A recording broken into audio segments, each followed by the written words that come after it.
So guys, hi. It's Laverne Shay. I was having problems with the phone. Someone's been hacking and slacking and cracking on it. Again, I didn't want such a big background, but we're gonna go with God. Okay, his phone's overheating. Somebody's been weird. Just gonna restart it again. So basically, from what you can see, what's on my shoe? Oh no. Wait a minute. Let me get my glasses on. And nothing's supposed. Oh, I did take the garbage out. That's it. There's something put on my shoes. Anyway, or taking the garbage down. No, I didn't take it. Anyway, so these families that I'm looking at on Wikipedia, again, most of this is over um, establishment.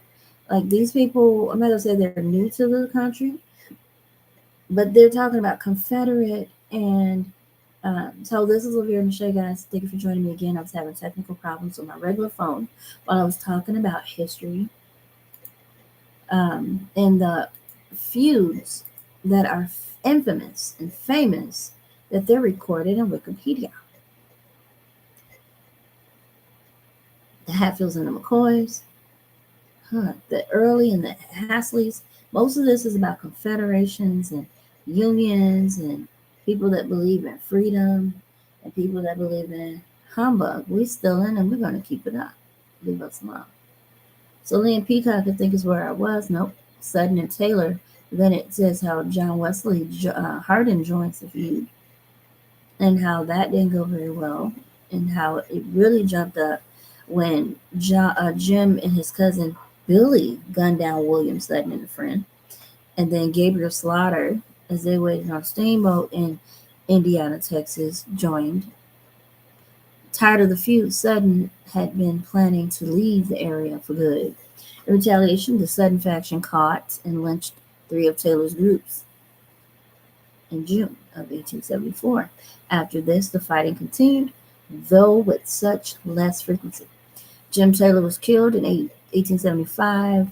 November 1875, Redden Brown, a new leader of the Sutton and ex-former Marshal of Cairo, Texas, was shot down in an exchange saloon by Hardin, his last known action in the feud. I mean, somebody said, what you need?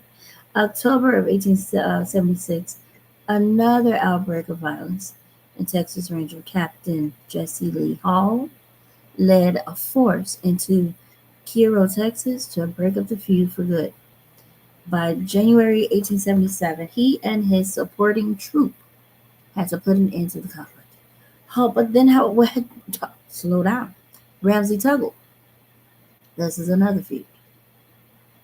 The feud between the Ramsey family and the Tuggle family in the northwest Louisiana's Claiborne Parish in the early 1890s left at least a dozen dead by gunfire. Most of the killings were from ambush. Why? There's another, Horrell and Higgins.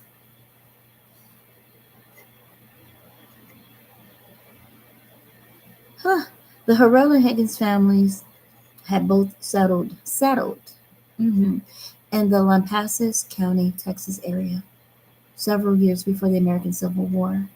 By all accounts, the two families got along well for over a decade. However, by the early 1870s, the 5 Horrell boys, Mart, Tom, Merritt, Ben, and Sam, had been involved in numerous lawless activities. In January 1873, Lampasas County Sheriff Shedrick T. Denson attempted to arrest 2 brothers, Wash and Mark Short, who were friends of the Horrell family. Intervention by the Horrell brothers resulted in a gunfight in which Sheriff Denson was shot and killed. A county judge appealed to Texas Governor Edmund J. Davis for help. The Texas State Police dispatched a number of lawmen to the area to maintain order. Why these people so out of control? Drinking, maybe. On March 1873, state officers Wesley Cherry, Jim Daniels, and Andrew Melville arrested Bill Bowen, a brother-in-law to the Harrell brothers, for carrying a firearm, which Governor Davis had recently outlawed in the area. Huh.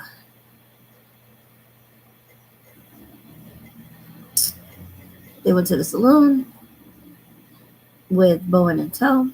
A verbal exchange happened with the Harrell brothers, who had been seen in the saloon. A gunfight ensued. 4 of the officers were killed, including Captain Williams.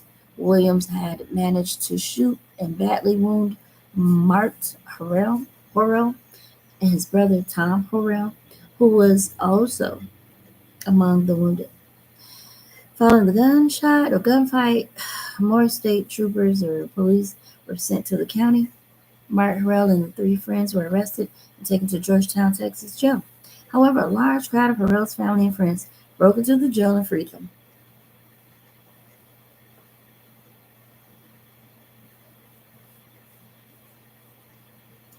I'm sorry, I'm losing my interest here. These people.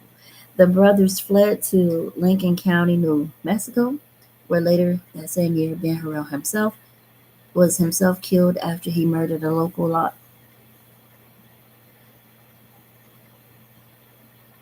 I'm gonna have to exercise after this. These people, wow, Lord. Oh, Lord. They wow. They're wild. In early February 1874, the brothers returned to Lampasas. Oh, this is going to be a parade. They're so happy to see them. But they were no longer welcome. Oh, really? Why? Why wouldn't they be welcome? I don't understand. Shortly after their return, local rancher John Pink Higgins accused the brothers of rustling some of his cattle.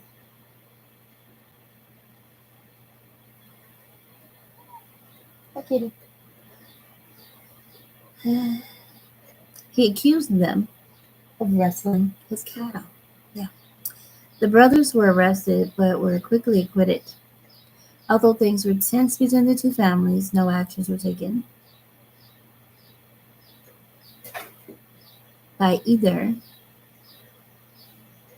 side of the family at the time. The feud quickly escalated when on January 1877, while on the Wiley and Talon's Gym Saloon, while in the saloon in Lampasas, John Higgins shot and killed Merritt Horrell in a gunfight.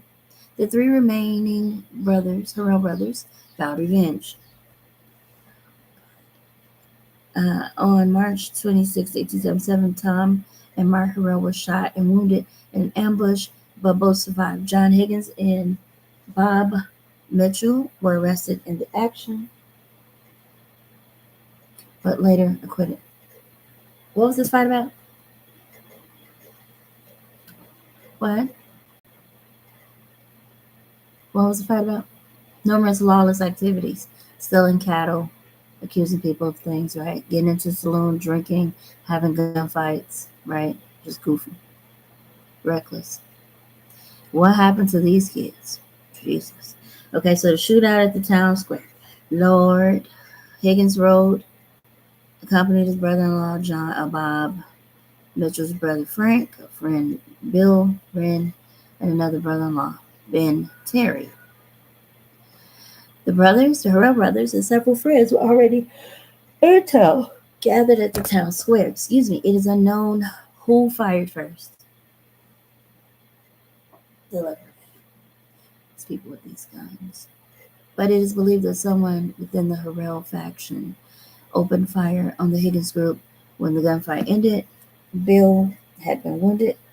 Frank had been killed. Horrell faction members Buck Waltrip and Carson Graham had been killed. All 3 brothers were arrested, and the Texas Ranger Major John B. Jones acted as a mediator between the remaining members of the 2 factions. Less than 1 year later, Mart and Tom were arrested in Meridian, Texas, for armed robbery and murder. God, what happened to these children? While confined in the local jail, vigilantes broke in. Why is it these people breaking into these jails? And shot and killed them both. Sam was the only remaining Harrell brother. He moved his family to Oregon in 1882, thus making an end to that feud. Because he was next. And just think of all the innocent people that ain't got nothing to do with the feud. Oh my God. Lincoln County feud. So, wait, they moved to Oregon. Oh, okay. Occurred in the Harts Creek community in Lincoln and Logan counties, West Virginia, between 1878, and 1890. Initially a personal vendetta between prominent residents Paris Bromfield of Canaan Actons. The feud culminated in a bitter war between local timber barons and businessmen, including Allen Bromfield, John Benjamin Adams. The feud resulted in at least 4 deaths, numerous injuries, and scuffles between factions, nationwide press coverage, and the extermination or out migration of several key participants. It has been memorialized in at least one ballad and play, as well as through music recorded by John Hadford, my printer. Feud descendants and author Brandon Rakirk has written a history of the feud titled Battle in West Virginia. The Brumfields and the McCoys. This is still on the McCoy Jesus, which draws primarily upon 20 years of research, including oral histories with other feud descendants. I don't want that descendant. That kind of no. Newspaper accounts and courthouse documents. Feud descendants. See how they must pass down. Have a seat. Earp and Clanton. Earp Vendetta Ride. The Earp Vendetta Ride rose as a result of coordinated attacks in December 1881 and again in March 1882 against the Earp brothers. These ambushes were in retaliation for their involvement in the gun fight at the OK Corral in Tombstone, Arizona. Is this where the pizza was made to? 3 caskets. Goddamn. Tom Laurie, Frank Laurie, and Billy Clanton to the right in the window of the Undertaker following the gunfight at the OK Corral. So there you go. That's that. There's caskets. All right, then you have the Tewksbury and Graham thing. An infamous range war in Pleasant Valley, Arizona, lasted from 1882 to 92, 10 years, had its origins in a feud between Tewksbury, look like twerk, and the Graham family. Hey, kitty, don't fall on her stuff, okay? Yay. Okay. The journey back to Pleasant, what? The feud began involving cattlemen, what? The Tewksbury and the Graham family, and prominent cattleman James Stinton, who accused both families of rustling cattle. In other words, trying to steal their cattle. Steal the cattle, I think, and steer it towards their land instead of rustling up cattle. Stealing. From his ranch. After Tewksbury resisted an attempt by Stinton's men to arrest them, Stinton offered the Grahams 50 heads of cattle and immunity from prosecution to give evidence against them. The Grahams agreed, but the discovery of the deal between the Grahams and the Stintons led to the collapse of the case against Tewksbury. On the journey back to Pleasantville after that, Frank Tewksbury died of pneumonia, and the Tewksbury blamed the Grahams and Stintons for his death. Stinton dissolved his herd and left Pleasant Valley in 1884 after his ranch foreman, Marion McCann, was attacked by members of the Tewksbury faction, causing the Grahams significant financial damage. Tensions were worsened when the Tewksbury began driving sheep into the area, which many resented due to their destructive grazing habits. Violence erupted between the factions when Graham supported Andy Blevins, robbed and killed one of the Graham supporter, robbed and killed one of Turkberry's sheep herders. The Grahams and the other local cattlemen then began conducting raids against the Tewksbury's, backed by the Aztec Land and Cattle Company. Listen, there was a feud between them.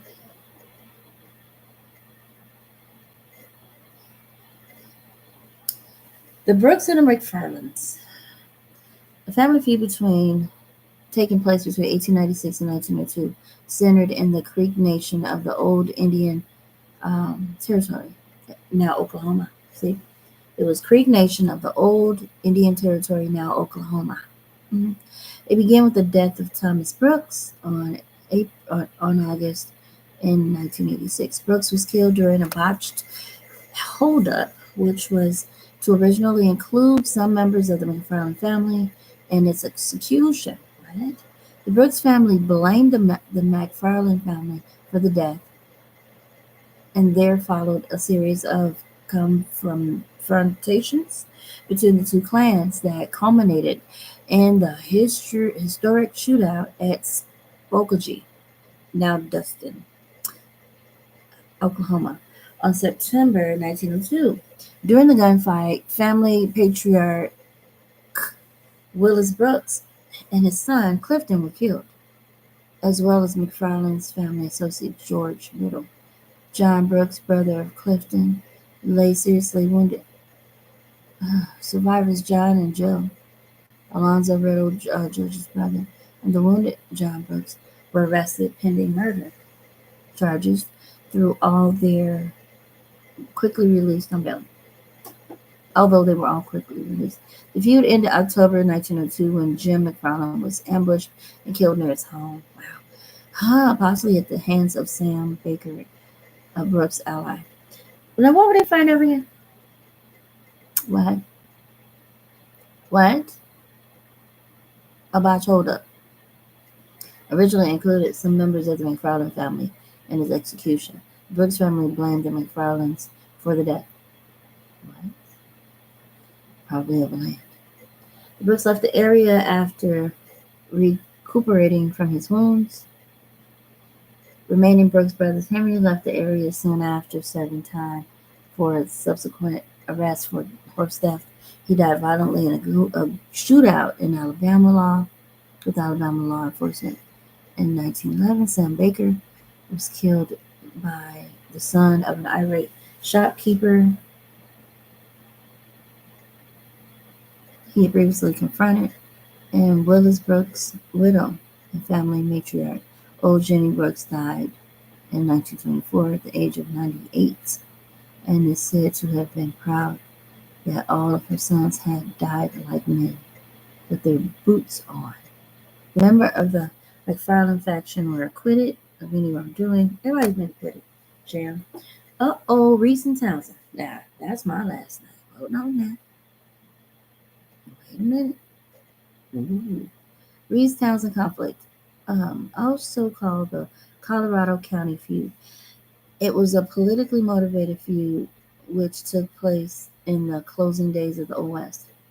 The events of the conflict were centered in Columbus, Texas, but involved other parts of Colorado County before it was over.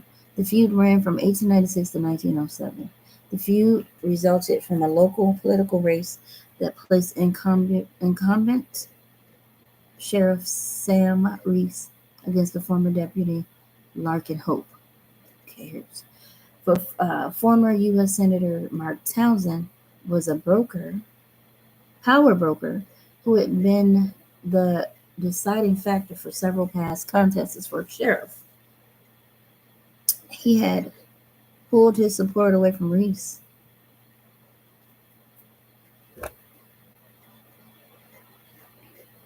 Okay, so this was the incumbent Sheriff Reese, and Townsend was a power broker, right? This led tensions between those in support of Reese and the Townsend faction. When Hope was assassinated in what? Larkin Hope, the former deputy. When he was assassinated in downtown Columbus before the election was held, suspicion immediately fell on Reese and his allies. Thompson's hand-picked replacement candidate, Will Burford, that's what it said, Burford, won the election. On April 1899, Reese was killed in a gunfight provoked by him with Townsend allies, and Reese's family vowed revenge. From May 1899 to 1907 in May. Oh, uh, 5 additional gunfights took place in the area, with the results that Dick Reese, Sam's brother, Arthur Burford, Hiram Clements, and Jim Coleman lost their lives in the violence. Legendary Texas Ranger Captain Bill McDonald, along with Officer James Brooks and others, were dispatched to the area to restore order and ended the fight. Listen, man, okay, so much more, but we're gonna stop right here. Other notables: Barber and the Mizell, Boyce and Sneed, Coates and Frost, Flynn and Duran, French and Eversole, Green and Jones, Jones and Liddell, Rowan County War, and Cut Everett War. And there's a lot more. Tired. Appalachian Clan feud. I mean, it's just so many guys. So anyway, thank you for joining me. And again, I was just talking about the mental health of these feuds, how they got their families involved, other people involved. And some of this is just petty power, criminal foolishness mindset. Again, some people were stealing other people's cattle, and it was already belonging to the natives. So how are you stealing from somebody? How are you disrespecting the natives?